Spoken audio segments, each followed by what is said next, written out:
Voici une émission de lettres. Proposée par l'Université d'Aix-Marseille 1. Promenade dans l'univers de quelques romans novateurs du XXe siècle. Aujourd'hui, Marguerite Duras, le vice-consul, deuxième émission. Par Madeleine Borgomano. Après avoir donc abordé le vice-consul par son titre et par l'analyse de ses 2 premières pages, nous observerons aujourd'hui la construction du roman. Pour cela, nous rechercherons, en lisant le texte, ces points de rupture, de discontinuité, les points où quelque chose change. Je vous rappelle que ce cours, qui porte sur l'ensemble du roman et vise à en donner une perspective globale, présuppose que vous ayez lu attentivement ce roman et que vous l'ayez entre les mains pour vous reporter au passage cité. La lecture de l'incipit nous a déjà donné une indication sur la construction générale du roman et sur la nature de la rupture principale. Le roman est en effet divisé, partagé en 2 niveaux narratifs, donc 2 narrateurs et aussi 2 mondes qui ne se situent pas sur le même plan de réalité. Le niveau premier, c'est le roman de Marguerite Duras. Nous le nommerons roman pour le distinguer justement du livre de Peter Morgan inclus en lui et qui constitue donc le second niveau narratif. Ce roman de Marguerite Duras, donc, a posé un monde premier, pour l'instant très peu peuplé. Il n'y a rien d'autre dans ce monde qu'un personnage et un seul acte. Écrire, on peut le résumer, un écrivain écrit. Ce monde où il écrit est générateur, producteur de l'autre monde. Dans le livre de cet écrivain, une femme errant dans des marécages asiatiques. Nous l'appellerons la mendiante. Il s'agit maintenant de chercher si cette construction continue dans le roman et comment. Jusqu'à la page 28, le récit continue à raconter l'histoire de la jeune fille. Nous restons donc à l'intérieur du roman de Peter Morgan. À la page 29, par contre, nous retrouvons Peter Morgan.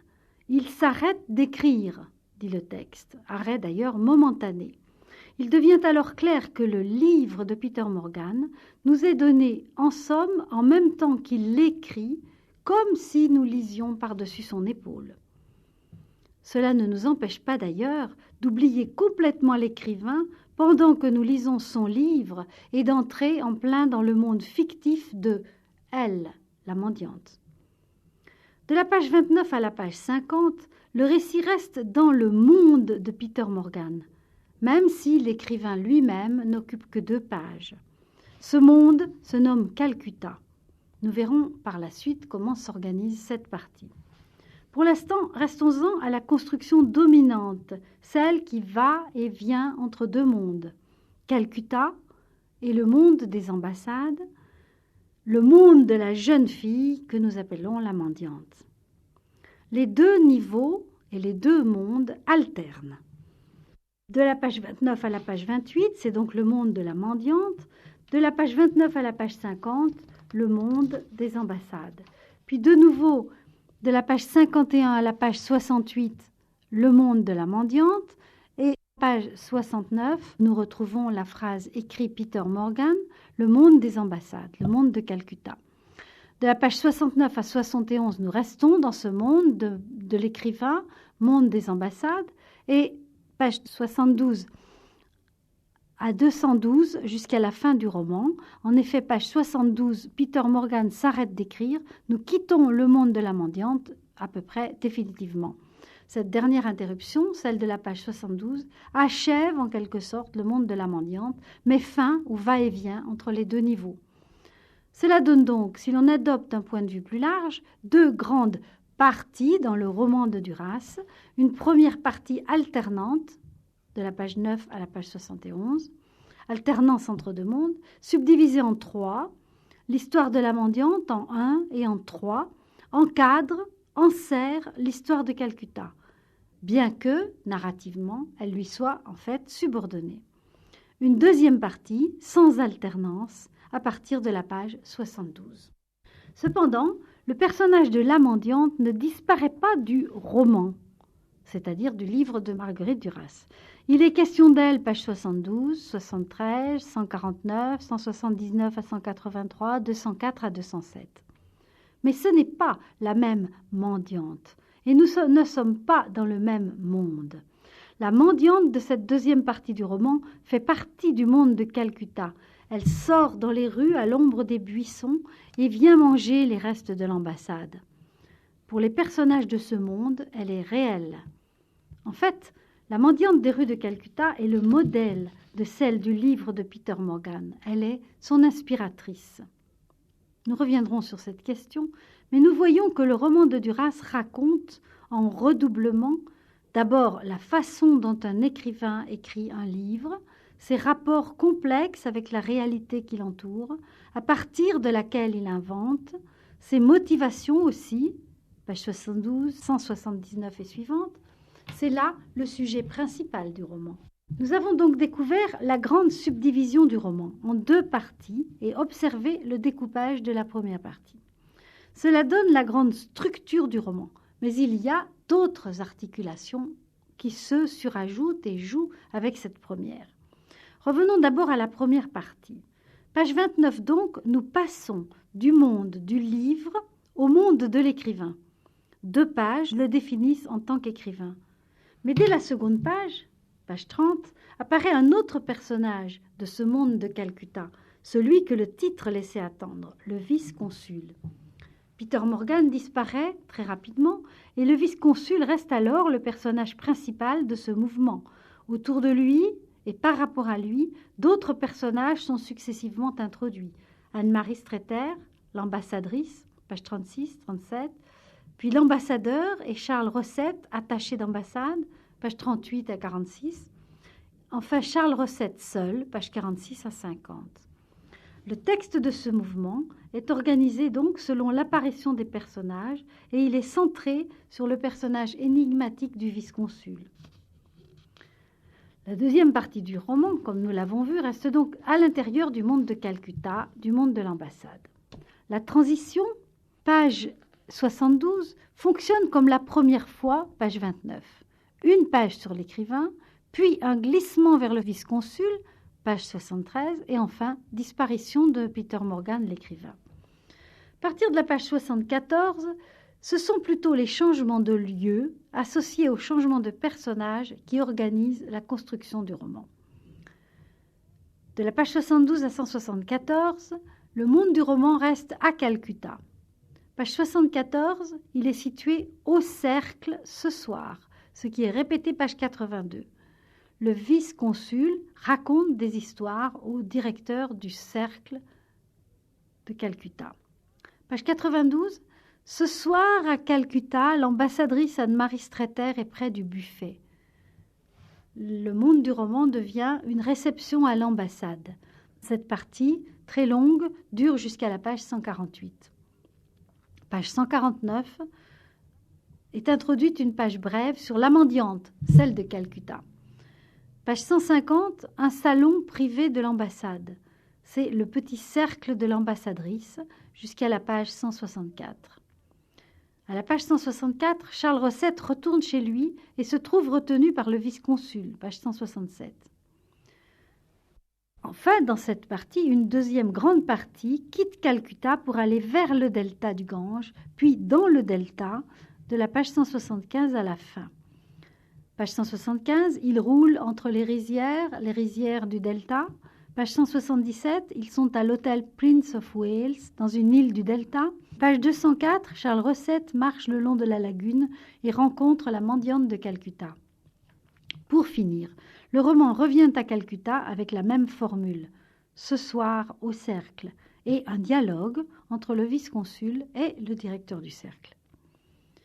La construction du vice-consul est donc à la fois très simple, fondée dans la première partie sur l'alternance entre 2 niveaux narratifs et de monde. Elle s'organise dans la deuxième partie autour de changements de lieu qui accompagnent de grandes scènes. Mais en même temps, elle est aussi très complexe, car elle est également fondée sur des reprises rythmiques de formules répétées. Par exemple, écrit Peter Morgan. À quoi répond Peter Morgan s'arrête d'écrire. formule qui sert d'articulation entre les deux mondes. Ou ce soir, modulé en ce soir au cercle, qui met en scène le vice-consul, et ce soir à Calcutta, qui met en scène Anne-Marie Streeter. Beaucoup d'autres corrélations se manifestent dans le roman. J'en signalerai quelques-unes au passage, mais vous devez être des lecteurs actifs et les chercher vous-même dans le texte. Cet aperçu sur la construction du roman nous a permis d'en prendre une vue d'ensemble. Nous étudierons maintenant la mise en scène du rôle de l'écrivain, puis le monde du livre de Peter Morgan, puis la scène de la réception, surtout du point de vue des voix, enfin les scènes de l'hôtel of Wales. Puis nous étudierons l'espace, le temps et les personnages à l'intérieur de ce roman. Commençons donc par le rôle de l'écrivain. Cet aspect du roman est très important. Nous avons vu que l'alternance entre deux mondes organisait toute la première partie du vice-consul et que, à part la très brève formule d'introduction, l'univers du livre de Peter Morgan paraissait pendant une vingtaine de pages être l'univers même du roman, avant qu'il ne soit remis à sa place seconde par la suite du récit. Revenons donc sur les pages au cours desquelles l'écrivain est expliqué ou les pages où il s'explique. D'abord la page 29, très elliptique. L'écrivain Peter Morgan s'arrête d'écrire et sort dans les rues de Calcutta au bord du Gange. Il voit un personnage qui semble être celui même de son livre, qui, exactement comme dans le livre, est désigné par elle. Une femme, chauve, dans un extrême dénuement, en contraste total avec le monde où vit Peter Morgan, le parc de l'ambassade. Rien d'autre n'est dit, sauf cette petite phrase. Peter Morgan l'a suivi dans Calcutta, c'est ce qu'il sait. Cette mendiante, endormie au milieu des lépreux, est donc dans le monde de Peter Morgan un être réel, pas dans le nôtre bien sûr. Elle fascine le jeune homme qui l'observe et la suit. Mais son savoir sur elle est très limité. Elle est chauve, elle n'a rien, elle nage dans le Gange et elle chante. Une phrase définit l'écrivain. Peter Morgan est un jeune homme qui désire prendre la douleur de Calcutta, s'y jeter, que ce soit fait, et que son ignorance cesse avec la douleur prise. On sait que Calcutta est une capitale de la misère, une sorte de symbole du point extrême où cette misère peut aboutir, avec ces millions de gens dormant et mourant sur les trottoirs. Cette misère est insupportable. Le thème revient avec insistance tout au long du texte. C'est pour y échapper que le jeune homme écrit un livre. Pour y échapper, pour prendre la douleur, et aussi pour que son ignorance cesse. Et pour écrire ce livre, il se sert donc d'un modèle tiré de cette misère, un modèle limite. On verra que la mendiante a tout perdu, même ses cheveux, même la parole, même la mémoire. L'entreprise de l'écriture voudrait donc à la fois assurer un salut personnel, une sorte de bonne conscience, et aussi inventer une connaissance, donc trouver un sens à ce comble de l'absurde. La misère de Calcutta, en effet, met en jeu le sens même du monde et de l'existence, même pour ceux qui ne font que qui assister, que la voir de l'extérieur. Une autre page revient sur les motivations de Peter Morgan. C'est la page 72-73. La mendiante des rues de Calcutta est donc le modèle. L'histoire racontée par Anne-Marie Streeter est alors le prétexte, au sens propre, prétexte, ce qui est avant le texte. La vente d'une enfant a été racontée à Peter Morgan par Anne-Marie Streeter. Peter Morgan a fait du récit d'Anne-Marie Streeter un épisode de la vie de la mendiante. L'épisode raconté est un autre fait réel, même si l'accès est plus indirect. L'écrivain établit une jonction entre une mendiante, qu'il voit dans les rues, et une histoire racontée et invente à partir de là la vie de la mendiante. Une biographie, c'est-à-dire aussi une vie orientée, une vie devenue racontable. Anne-Marie Streeter a assisté à cette vente il y a 17 ans vers Savannakhet, Laos. La mendiante doit parler la langue de Savanaket. Les dates ne coïncident pas. La mendiante est trop jeune pour être celle qu'a vue Anne-Marie Streeter. Ainsi, l'histoire est vraie. La mendiante est vraie, mais pourtant, l'ensemble est totalement imaginaire.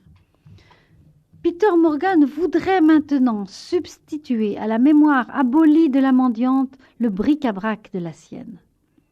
Voici que le roman devient, là aussi, une affaire de mémoire, mais de transfert de mémoire. Peter Morgan n'a aucun accès à la mémoire de la mendiante, avec laquelle il ne peut communiquer. Impossibilité radicale, puisqu'elle est muette et folle, et que cette mémoire est abolie. Aussi va-t-il opérer une substitution, projeter dans la mendiante le bric-à-brac de sa propre mémoire. Bric-à-brac implique la provenance variable de l'information, son peu de valeur et son total désordre. Écrire devient donc aussi une opération de faussaire, c'est donner du faux pour du vrai. Peter Morgan ne sait rien de cette mendiante, ni d'aucune autre. Il invente. Ses motivations sont généreuses, mais le résultat n'est qu'un mensonge rassurant. Dans ces deux premiers passages, le point de vue n'est pas très clairement décidable. Il n'y a pas de focalisation interne. Par exemple, la phrase « Peter Morgan est un jeune homme qui » peut difficilement être transposée à la première personne et attribuée à Peter Morgan. Ce serait plutôt un constat du narrateur premier, rapportant une opinion commune ou une déclaration éventuellement du personnage, presque la transcription de ses paroles. Une troisième fois, le roman revient sur Peter Morgan, qui n'a pas d'autre existence dans le roman que celle d'écrivain, pages 156 et 157. L'entreprise de l'écriture est expliquée alors plus nettement. Il s'agit en effet d'un dialogue, donc de paroles directes du personnage qu'il échange avec d'autres. « Savez-vous, demande l'un d'eux, que Peter Morgan fait un livre de ce chant de Savanaket ?» Peter Morgan dit en riant « Je m'exalte sur la douleur aux Indes. Nous le faisons tous plus ou moins, non ?» Et il ajoute « On ne peut parler de cette douleur que si on assure sa respiration en nous. » Il semble apparaître dans cette conversation légère une certaine ironie sur soi-même, une façon de ne pas se prendre au sérieux, très différente du ton des deux premiers passages, bien plus grave. Une dernière fois, page 179 à 183, Peter Morgan parle du livre qu'il est en train d'écrire. Il s'agit encore d'une conversation entre amis, mais sur un ton bien plus sérieux. Cela se passe à l'hôtel Prince of Wales, donc dans les îles du Delta, le soir. L'écrivain parle à ses amis et surtout à Anne-Marie Streeter qui lui a raconté l'histoire de la vente d'un enfant. Il s'agit d'une scène, de discours directs rapportés. Peter Morgan parle longuement, raconte son livre. « Elle marcherait », commence-t-il. Il s'agit bien du livre dont nous avons lu une partie tout au début du roman de Duras. « Elle marche », écrit Peter Morgan. Le dialogue vaut par son contenu, mais mérite aussi une analyse pragmatique, c'est-à-dire une analyse qui prenne en compte la situation d'énonciation, les rapports entre les intervenants et même les silences. Voyons d'abord ce qui est dit. D'abord, une assimilation de la marche et de l'écriture. Elle marcherait et la phrase avec elle. Ensuite, un résumé synthétique de l'itinéraire de la mendiante, jalonné de noms propres, que l'on peut suivre sur une carte et qui s'achève à Calcutta. Des suggestions d'écriture, faites par les autres personnages souvent. Une démultiplication de la mendiante, page 180, mise au pluriel. Elle cesse alors d'être un personnage particulier pour se fondre dans une situation collective. Cette pluralisation explicite, un peu trop clairement, le côté synecdoque du personnage. Il est clair que cette mendiante est le symbole de toutes les mendiantes indiennes et même de toute la misère du monde. Enfin, une explicitation des modalités du récit, page 182. Elle serait à Calcutta comme un point au bout d'une longue ligne de faits sans signification différenciée. Il n'y aurait que sommeil, faim, disparition des sentiments et aussi du lien entre la cause et l'effet. Cette dernière phrase définit un récit déstabilisé qui ne cherche pas à mettre de l'ordre. Dans le cas de l'histoire de la mendiante, un tel récit se trouve justifié par l'état du personnage, lui-même en proie à la juxtaposition, au bric-à-brac et au désordre. Considérons alors le dialogue dans une perspective pragmatique. On observe que tous les jeunes gens présents participent à cette conversation et même à l'élaboration, sinon de l'écriture, du moins du personnage. « Moi, si j'en parlais, dit George Crowne, je lui ferais faire les choses à l'envers. » Page 181. Tous, d'une certaine façon, inventent cette mendiante et se l'approprient. Ils voudraient ne lui donner d'existence que dans celui qui la regarderait vivre. Elle ne ressent rien. Comment la retrouver dans le passé? Rassembler même sa folie, séparer sa folie de la folie, son rire du rire. Séparer, rassembler, chacun veut inventer, produire, créer cette femme. La fascination est considérable, la curiosité et aussi l'angoisse de l'inconnu. Mais ce mystère insaisissable sur lequel se penchent ces jeunes gens du monde, c'est un mystère au moins double.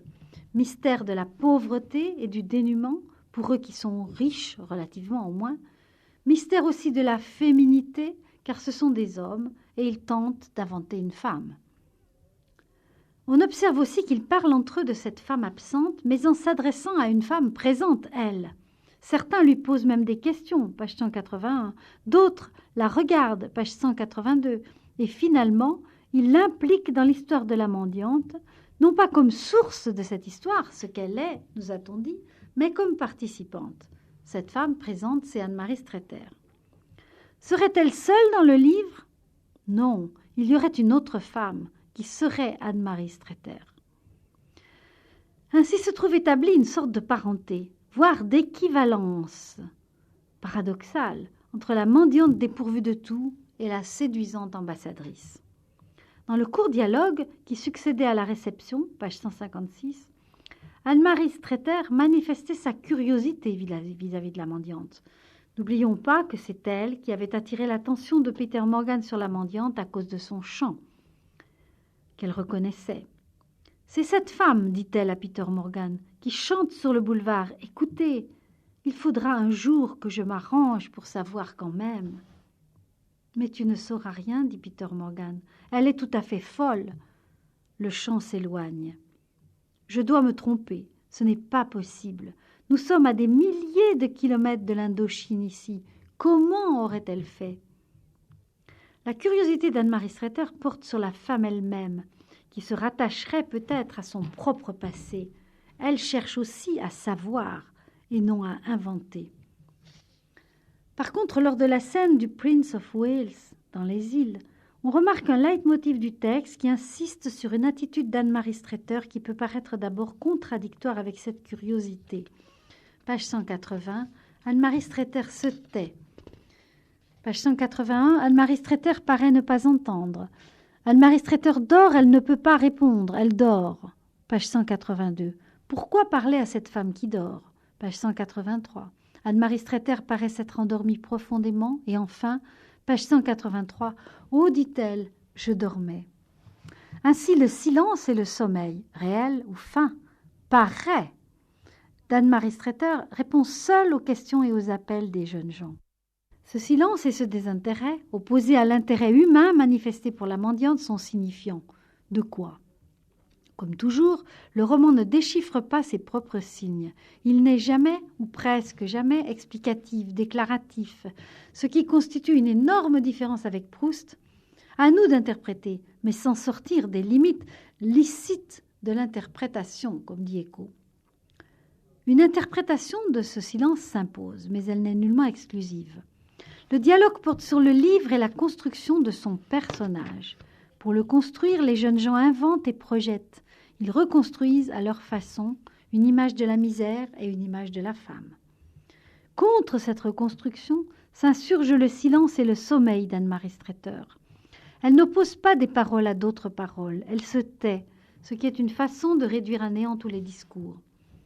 Un autre moment du texte, des racontards d'invités pendant la réception, nous informe qu'Anne-Marie Streeter ne croit pas au pouvoir des mots écrits, au pouvoir de la littérature. Certes, elle lit, page 94, 108, etc., mais elle a découragé son mari d'écrire. On lui a dit au cercle que l'ambassadeur a essayé d'écrire des romans autrefois. On dit, sur le conseil de sa femme, il a abandonné. C'est cela. Ainsi, le silence d'Anne-Marie Streeter et son sommeil peuvent-ils signifier une mise en question des pouvoirs de l'écriture? Écrire est une entreprise vaine, qui ne sert à rien. C'est le contraire exact de la croyance proustienne dans les pouvoirs de la littérature.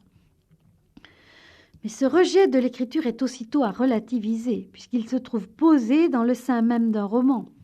Il reste que l'écriture, même celle de Duras, loin de se faire dans la croyance et une relative certitude, se fait dans l'air du soupçon et du doute.